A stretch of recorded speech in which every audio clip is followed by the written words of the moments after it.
Hey everybody, today we're going to talk about solving systems of linear equations by graphing. Okay, what's a system of linear equations? It's a set of two or more linear equations in the same variable. So here's an example.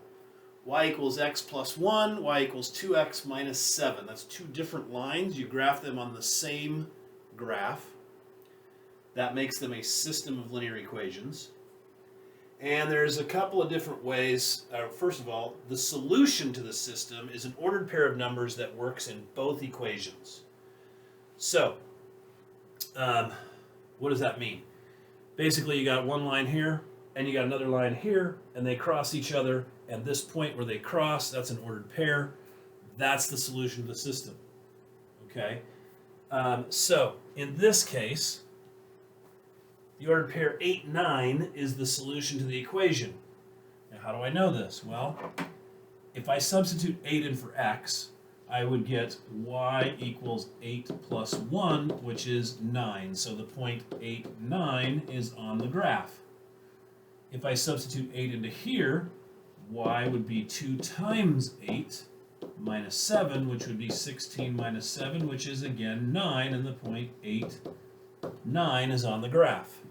Okay, that's the only point that's going to be on there. So there's three ways that you can solve a system of linear equations. The first one we're going to do today is graphing method. Okay, that's what we're going to do today. This is the one that kind of makes it most obvious that it's the answer. It's also the one that takes the most work. Okay. A lot of people think it's the easiest one, though. Substitution and elimination. These are the two that I prefer because I don't like drawing the graphs. It takes too long, and sometimes it's not very accurate. Sometimes you can't actually get the solution from the graph because you can't tell what the graph is because you can't make the graph fine enough. These two will always give you exactly the right answer. Okay? Okay, solve the system by graphing. So we've got two lines, y equals 2x plus 5 and y equals negative 4x minus 1. So we're going to go ahead and graph 2x plus 5. There's 2x plus 5. Okay, remember it's got a y-intercept of 5 right here. 1, 2, 3, 4, 5, and it's got a slope of 2, so it rises 1, runs 2, or I'm sorry, rises 2, runs 1, rises 2, runs 1. Okay, so there's our blue line. Now, we also have the line y equals negative 4x minus 1. That's that line right there. Okay, so what we do is we look for where do those two lines cross, if they do cross. And sure enough, they do. They cross right there, and that's my solution. That's the point negative 1, 3. So my solution then is negative 1, 3. Now you can see that if these two lines had crossed like right here, that would be a problem to try to figure out the answer because you wouldn't be able to tell exactly where it was. Okay, so this works really great when the answers are nice numbers like that and when they're fairly close to the origin. Okay, now you can test this to make sure that it worked by plugging in negative 1 to both of these, and you should get 3 different answers. So the first one, 2 times negative 1 plus 5 is negative 2 plus 5, which is 3. So that worked. That's good. The second one, y equals negative 4 times negative 1 minus 1. Well, that's positive 4 minus 1, which is 3, and that works again. So there's my check right there. So this is my solution.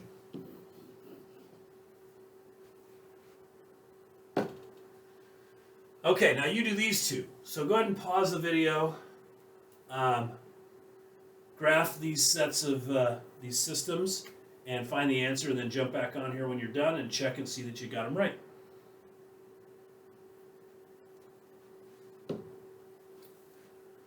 Okay, so my first line, y equals x minus 1. So that's got a y-intercept of negative 1. It's got a slope of 1, so it's constantly rising 1 and running 1. Okay, my other line, negative x plus 3.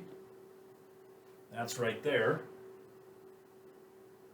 And they intersect right here. And that is the point 2, 1. So my solution is 2, 1. So if I plug in 2, 2 minus 1 is 1. That worked. Negative 2 plus 3 is 1. That worked as well. So that's a good one. Okay, next one, y equals x. So that's going to be that line right there. Now, y equals x is the simplest equation to graph, but people get really confused by it for some reason. It just, I mean, the y-intercept is 0. It's got a slope of 1, so it rises 1, it runs 1. But if you think of it another way, the y is always equal to the x. So if the x is 0, the y is 0. If the x is 1, the y is 1. If the x is 2, the y is 2. Same thing with the negatives. If x is negative 1, then y is negative 1. Okay, the next line is 2x plus 1, so it's going to go through that point right there. Oh, and we have an intersect right there at the point negative 1, negative 1. So if I plug in negative 1 for x, and I get negative 1 for y, so that works. If I plug in x is negative 1, I get negative 2 plus 1 is also negative 1, so it works again. You should always check them.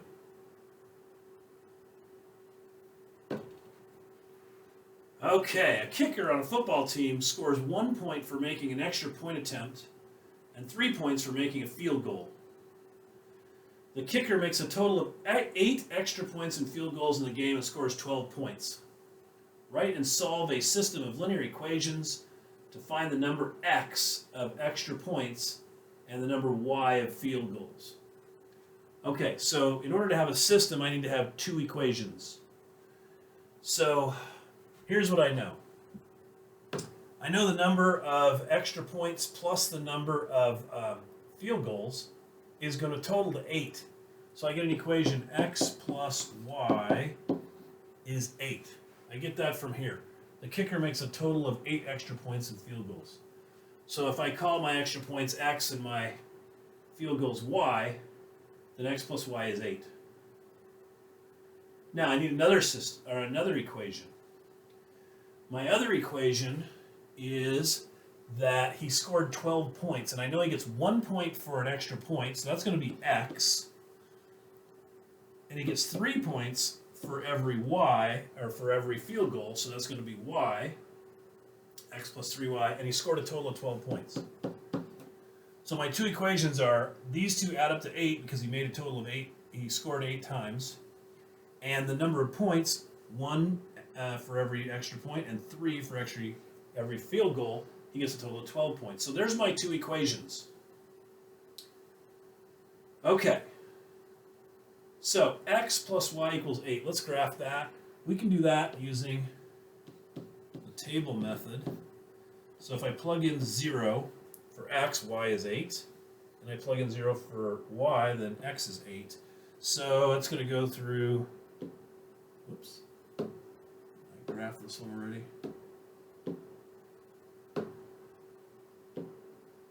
I guess I didn't. Okay, so this one is going to be, we'll make this one blue. It's going to go from here to there. Because it crosses 0, 8, and 8, 0. In fact, you know what? Let's make this one green.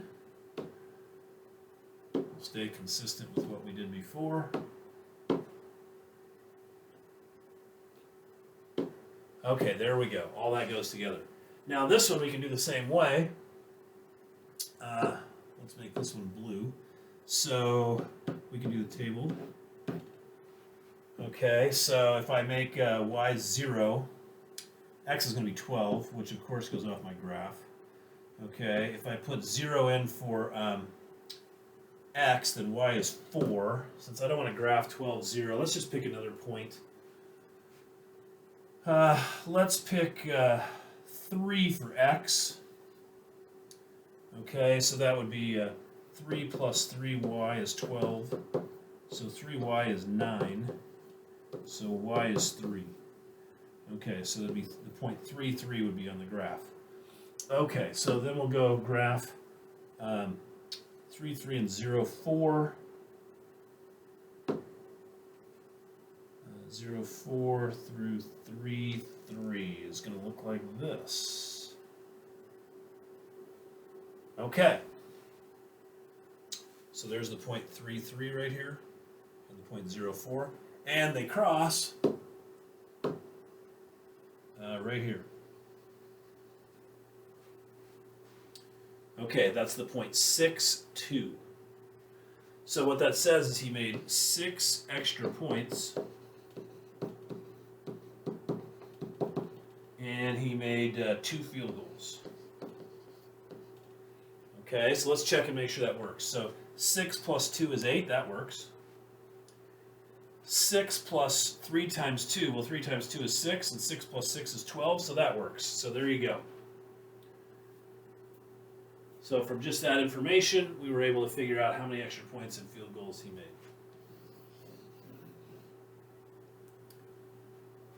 And go Ducks. Okay, so here we go. We're going to do 1 through 27 on in class, and I will talk to you guys later.